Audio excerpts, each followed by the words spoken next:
Hi, this is Tracy HD, and I want to thank you for joining me today for our September 2021 tarot reading. And this is going to be for the sign of Pisces, and this will be for Pisces Sun, Moon, and Rising. And as I'm shuffling the deck, I'm asking all light beings, angels, and God, please relay the message I need to share with my viewers for the highest good of all. At the beginning of the month, I'll take a card from the top. Middle of the month will be the center card, and the end of the month we'll take the bottom card. Okay, Pisces, let's see what we have here. Beginning of the month, we start out with the Eight of Cups. So you're feeling disappointed. You're walking away. Okay? Maybe you've put a lot of time and effort into a project that you really invested your heart in. Maybe you put a lot of time and effort into a relationship or friendship, and it's just not fulfilling. So you've decided at this point you've done all you can do, and you have no choice but to walk away and pursue a new path. And a lot of people say, well, I have invested 10 years in this or 15 years in that, but guess what? If it's not working, are you going to invest another 10 or 15 more of your life and waste more time on a situation or relationship that's not panning out? You got to know when to cut your losses. And this is a situation where if you walk away from the situation, I'm sure you're making room in your life for something bigger and better and positive to take its place. But if we stay stuck and we stay with what's comfortable because we fear the unknown, we're never going to grow. We're never going to know what it's like to be fulfilled. So bottom line is, you're pretty much done. This unfulfilling situation has just got to end, and you're walking out the door. You're leaving. And then at the middle of the month, we have the Nine of Swords. So this is the 3 a.m. card. This is the card where you wake up out of a sound sleep, okay?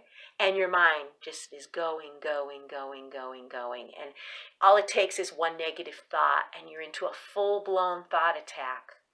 And this card is telling you that, be aware of what your thoughts are. I mean, these are the things that wake us up in the middle of the night. These are the things that stop us from going to sleep altogether. You may be thinking something is worse than it actually is. This is a person who's in their head. Okay, the swords are our intellect, our thoughts and our thinking, and whatever it is, it's just not letting this person get rest. It's on their mind, and it's probably to do with whatever you walked away from here. It's still very much in your energy. It's still, very much on your mind, and, this is something that you need to release, okay? We all suffer from anxiety like this from time to time, but it takes its toll on our health if we don't release the things that we're thinking about that are negative and toxic, and it's causing our own suffering. Our thoughts are just thoughts. They're not reality, but people often think that their thoughts are reality, and that's what causes the suffering because they're clinging to these things. And whenever you cling to something, it eventually causes suffering. So this is more or less a card of self-inflicted suffering. So it's only you that could stop this obsessive thinking about something. So each time you catch yourself thinking a negative thought, stop yourself right there. Even if you have to say out loud, and I do this all the time, I say, okay, I'm not going there. I'm not allowing this thought to snowball into a thought attack and lead me on a one-way trip to the doldrums. That is not happening. And our mind naturally gravitates towards negative things.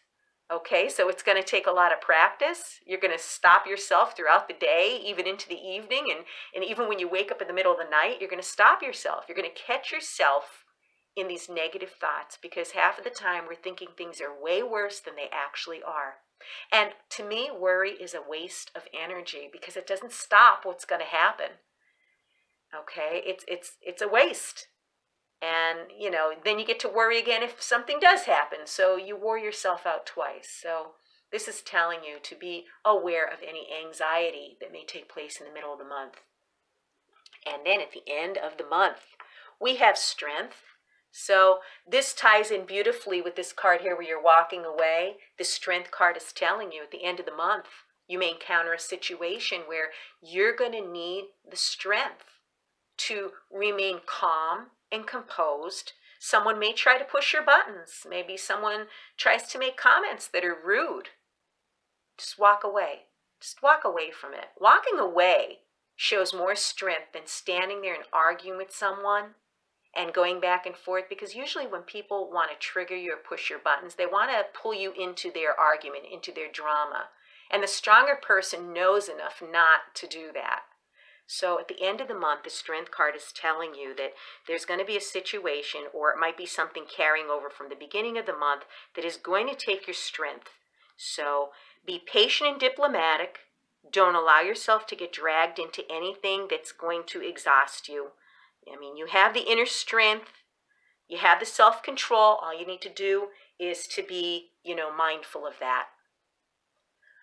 What an interesting month for you. Wow. Lots of changes, and for the better. Trust me, for the better. Walking away, not allowing the anxiety or the thoughts to take over your mind, and mustering up that strength and that self-control at the end of the month is going to be the way to handle this. If you've enjoyed this reading, please like it by giving it a thumbs up, share it, and above all, subscribe, because I will be back with more.